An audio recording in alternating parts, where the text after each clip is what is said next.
Hello everyone, स्वागत है आप सभी का एक नई वीडियो में। और आज की वीडियो में हम जो चर्चा करेंगे वो रोहिलखंड यूनिवर्सिटी के जो प्रीवियस ईयर मैथमेटिक्स का पेपर था बीएससी थर्ड सेमेस्टर का, उसके सॉल्यूशन पर आज हम चर्चा करेंगे। उससे पहले यदि आपको पेपर के पीडीएफ चाहिए तो उसका जो लिंक है वो आपको डिस्क्रिप्शन बॉक्स में मिल जाएगा। और बात रही यदि इस पेपर के सॉल्यूशन की पीडीएफ, तो वो भी आपको डिस्क्रिप्शन बॉक्स में मिल जाएगी। ये इसका सॉल्यूशन यहाँ पर है, ठीक है, नोट्स आप देख सकते हो। अब इसका जो फर्स्ट क्वेश्चन है हमें वो देखना है। पहले मैं सेक्शन ये करा रहा हूँ जो कि हमारे वेरी शॉर्ट क्वेश्चन है। देखिए फर्स्ट क्वेश्चन क्या है, if order of a cyclic group is 10, यदि किसी साइक्लिक ग्रुप का ऑर्डर 10 है तो हमें फाइंड करना है, फाइंड द ऑर्डर्स ऑफ सब ग्रुप्स।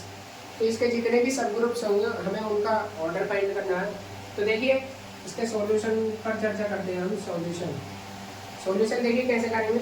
हमें पता है एक लैग्रांज थ्योरम होती है जो कि हमारी बहुत मोस्ट होती है बीएससी थर्ड सेमेस्टर में अलजेब्रा की, ठीक है। और इस वाले पेपर में पूछ भी गई थी। तो देखो बाय लैग्रांज थ्योरम,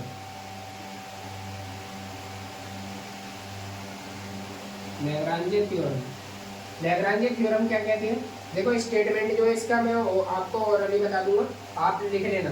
देखो इसके बाद में आपको स्टेटमेंट लिखना है। स्टेटमेंट क्या कहता है इसका, the order of each sub group, मतलब प्रत्येक सब ग्रुप का order, the order of each sub group of a finite group is a divisor of order of that group.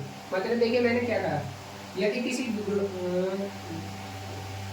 Group का ऑर्डर हमारा n है और इसका मान लीजिए कोई सब ग्रुप है h जिसका ऑर्डर है हमारा m, तो यहाँ पर m जो है वो n को डिवाइड करेगा।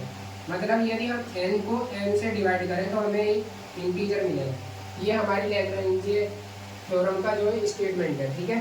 तो इसका यूज करके n के प्लेस पर हमें 10 दे रखा है। अब 10 को जो डिवाइड करते हैं तो वो इसके सब ग्रुप के ऑर्डर हो जाएंगे, ठीक है। सो ऑर्डर ऑफ सब ग्रुप्स, ऑर्डर्स ऑफ सब ग्रुप्स। इसके बाद में आपको स्टेटमेंट लिखना है जो अभी मैंने बताया था बोल के, ठीक है। ऑर्डर ऑफ सब groups of cyclic group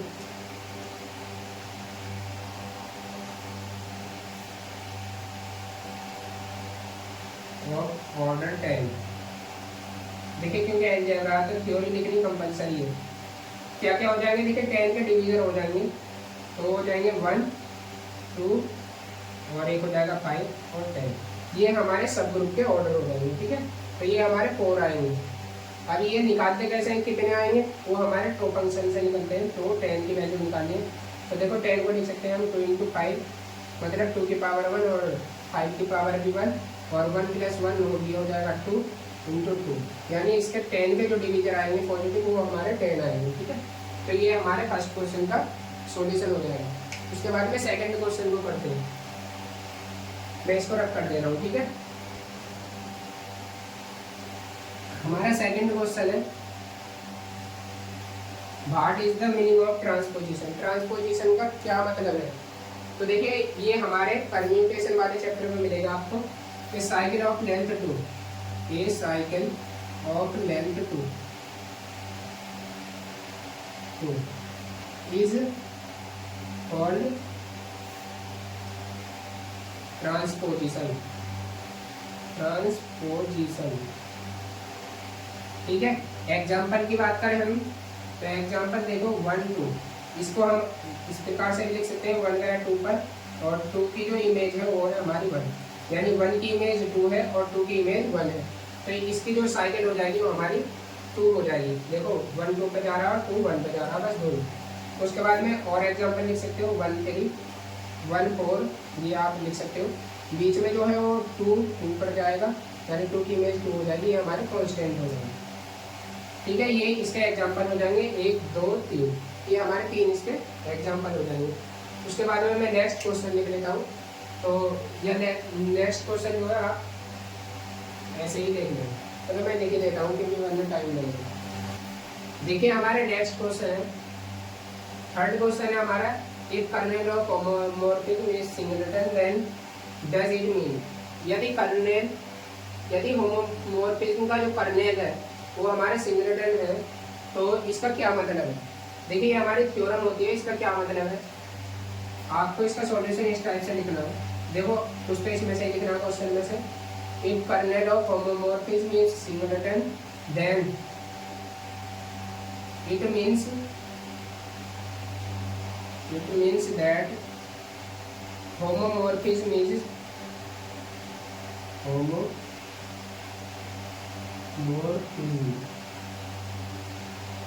one या 1 to 1, और 1 को हम क्या कहते हैं, इंजेक्टिव, या तो आप 1 लिख देना या फिर इंजेक्टिव, ठीक है। ये अब थ्योरम है, जिसको ज़्यादा डिटेल में मैं नहीं समझा सकता क्योंकि थ्योरम में उसका प्रूफ देना पड़ेगा थे, और ये हमारा 2 मार्क्स का क्वेश्चन है। उसके बाद में find the Laplace transform of t की पावर 10, बहुत आसान है, सॉल्यूशन इसका भी देखिए। देखिए हम जानते हैं लाप्लास ऑफ t की पावर n क्या होता है, गामा n+1 अपॉन t की पावर n+1, यहाँ पर हमारा t जो हो ग्रेटर देन 0 के होना चाहिए, ठीक है। और यहाँ पर जब हमारा n एक पॉजिटिव इंटीजर हो तो यहाँ पर गामा n+1 किसके इक्वल हो जाता है, n फैक्टोरियल के अपॉन t की पावर n+1।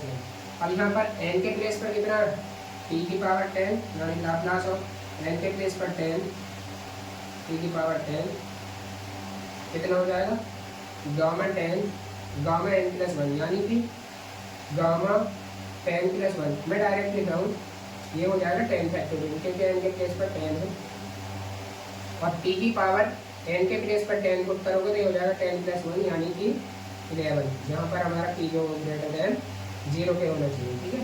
ये इसका लाप्लास ट्रांसफॉर्म हो जाएगा, यानी 2 क्वेश्चन और हमारे कंप्लीट हो चुके हैं।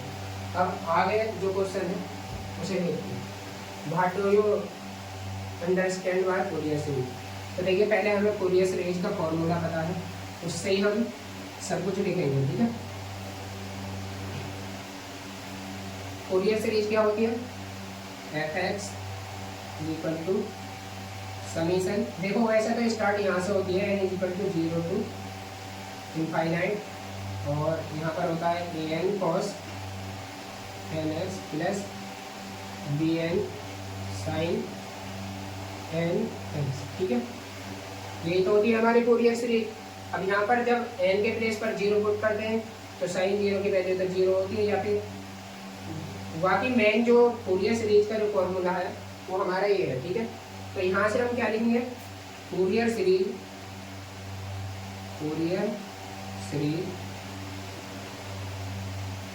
Is an infinite expression, infinite expansion कह सकते हो, एक्सपेंशन ऑफ पीरियोडिक फंक्शन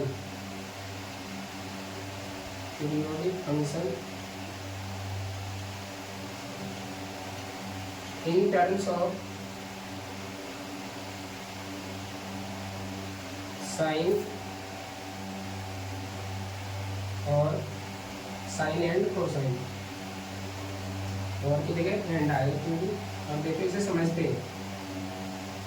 देखिए मैंने क्या लिखा है, Fourier series is an infinite series. देखो इनफाइनाइट तक जा रही है तो इनफाइनाइट एक्सपेंशन लिख दिया मैंने, ठीक है।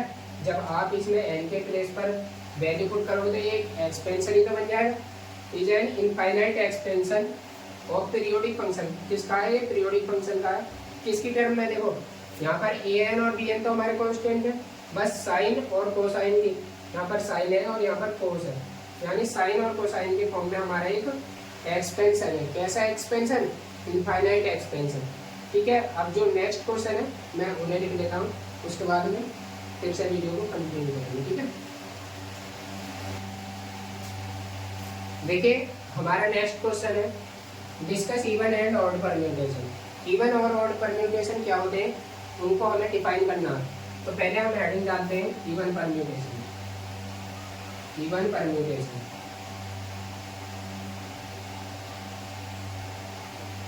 देखो डेफिनेशन आप खुद लिखना, ठीक है, मैं ऑरली बोल रहा हूँ। क्या हो गया definition, a permutation is said to be an even permutation if, यदि, यहाँ से मेन डेफिनेशन स्टार्ट होती है, इफ इट कैन बी, यानी permutation can be expressed as the product of even number of transposition. Transposition क्या होता है, ए cycle of length 2, अभी बताई थी। देखो मैं एग्जांपल देकर दिखाता हूँ। यदि हमारे इस cycle of length odd number of, जैसे मैं यहाँ पर बताता हूँ 1 2 3, इसमें इस साइकिल की लेंथ क्या है, एक ऑड नंबर है, ठीक है। तो ये जो है हमारा एक इवन परम्यूटेशन होगा। तो देखो कैसे, इसको हम लिख सकते हैं, इसका मतलब क्या, पहले मैं इसे लिख देता हूँ, 1 की इमेज है 2, 2 की इमेज है 3 और 3 की इमेज है हमारी 1, ठीक है। तो यहाँ से अब इसको हम कैसे लिख सकते हैं, प्रोडक्ट की फॉर्म में, 1 को 2 पर और 1 3 पर, इस प्रकार से हम लिख सकते हैं। तो देखो ट्रांसपोजिशन कितनी होगी, 2, यानी, और 2 कैसा नंबर है हमारा, एक इवन नंबर, यानी तो ये हमारा जो है इवन परम्यूटेशन होगा, इवन परम्यूटेशन। और एग्जांपल की बात बताऊं तो हमारे इसमें जो यहाँ पर जो नंबर है वो ऑड होने चाहिए। जैसे आप दे सकते हो 1 2 3 4 5, इसमें कितने, इस साइड की लेंथ क्या है, ऑड नंबर है, तो ये भी हमारा एक इवन परम्यूटेशन होगा। कैसा, इवन परम्यूटेशन।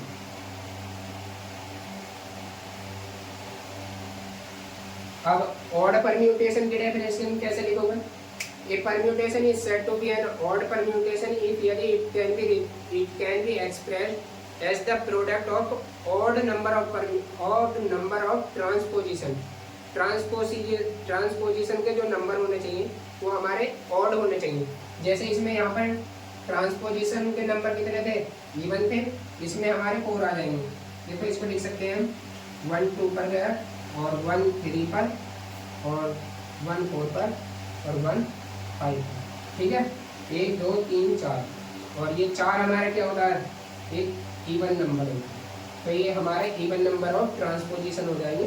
इसमें कितनी ट्रांसपोजिशन हो जाएंगी, 4 ट्रांसपोजिशन, ठीक है। अब मैं ऑड परम्यूटेशन का एग्जांपल दूं, तो देखो जैसे एक तो ये ले लेते हैं, इसमें से एक कम कर देते हैं। अब जब एक कम कर देंगे तो ये यहाँ से गायब हो जाएगा। अब कितनी ट्रांसपोजिशन बची हमारे पास में जो बची है वो 3 ट्रांसपोजिशन बची। अब 3 कैसा नंबर है हमारा, ऑड, तो ये ऑड नंबर ऑफ ट्रांसपोजिशन हो जाएगी, ऑड नंबर ऑफ ट्रांसपोजिशन। और जब ऑड नंबर ऑफ ट्रांसपोजिशन हो गई तो ये हमारा एक ऑड परम्यूटेशन होगा। कौन सा, ये वाला ऑड परम्यूटेशन। घबराने की कोई जरूरत नहीं, क्योंकि आपको ये नोट्स में पीडीएफ में मिल जाएगा, ठीक है। कैसे लिखना है वो सब आपको पीडीएफ में मिल जाएगा। अब जो नेक्स्ट क्वेश्चन है वो देखते हैं, हमारा क्या है, जैकोबियन फाइंड करना है। बहुत आसान क्वेश्चन।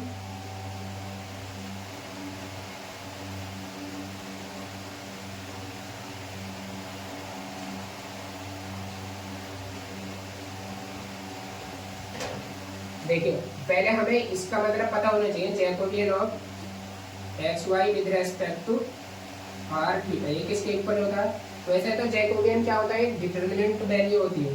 तो देखो ये क्या होता है, डिटर्मिनेंट ऑफ, पहले एक्स का आर के और थीटा के रेस्पेक्ट में पार्शियल डिफरेंशिएशन, आर के रेस्पेक्ट में, फिर एक्स का थीटा के रेस्पेक्ट में, उसके बाद में हमें वाई का करना है, करली वाई अपॉन करली आर और करली वाई अपॉन करली थीटा, ठीक है। यानी मेन जो काम है हमारा इस डिटरमिनेंट की वैल्यू निकालनी है। तो देखिए करते हैं इसे, एक्स का आर के रेस्पेक्ट में पार्शियल डिफरेंशिएशन, तो यहाँ पर थीटा कांस्टेंट हो जाएगा, ये कितना आ जाएगा, cos थीटा। ज़्यादा डिटेल में बताने की जरूरत नहीं है क्योंकि आपको पता है।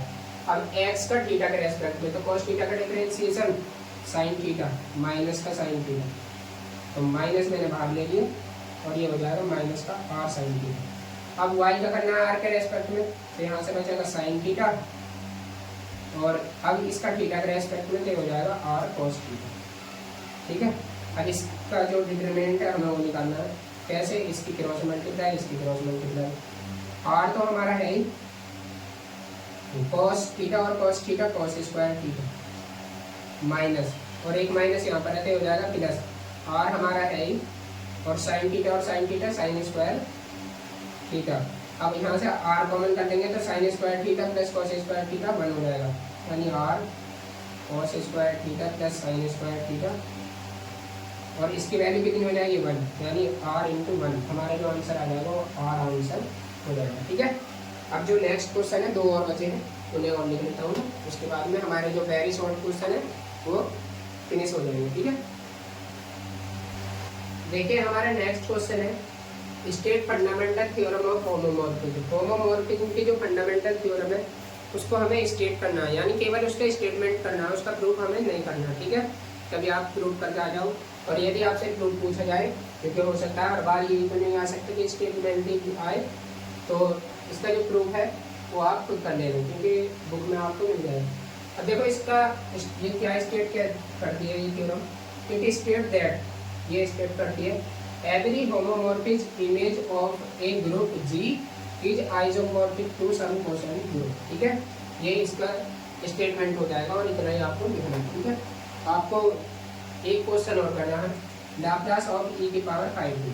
अब हमें पता है लाप्लास ऑफ e की पावर 8t ये कितना होता है, ये होता है 1/p माइनस a। ठीक है, यही तो होता है जहाँ पर हमारी कंडीशन होती है p जो ग्रेटर देन हमारा a होना चाहिए, ये हमारी कंडीशन होती है। तो यहाँ पर a के प्लेस पर कितना है 5, इसलिए लाप्लास ऑफ e की पावर 5t इसके इक्वल हो जाएगा 1/p माइनस 5। ठीक है, जहाँ पर हमारी कंडीशन होनी चाहिए p ग्रेटर देन 5 होनी। अच्छा, ये कंडीशन किस चीज़ की है, ये कंडीशन इस यहाँ पर जो इंटीग्रेशन होता है, क्या इंटीग्रेशन, इसका जो इंटीग्रेशन 0 to इनफाइनाइट, उसके बाद में एक्सपोनेंशियल और फैक्टर, ये जो होता है हमारा इंटीग्रेशन, इसके कन्वर्जेंट होने की कंडीशन होती है। ठीक है, तो आई होप कि आपकी ये जो वेरी शॉर्ट क्वेश्चन हैं ये आपके समझ में आए होंगे। यदि कोई डाउट हो तो आप ग्रुप में पूछ सकते हो। बाकी तबीयत खराब थी, अभी जल्दी में ही सोने के लिए, तो इस वजह से वीडियो नहीं बन पाई थी। इसका सॉल्यूशन जरूर करा दूंगा मैं। ठीक है, और इसके सॉल्यूशन की PDF भी आपको मिल जाएगी। ठीक है, आज के लिए इतना रहने देते हैं। वीडियो जैसे भी लगी हो कमेंट में बताना। जय हिंद, जय भारत।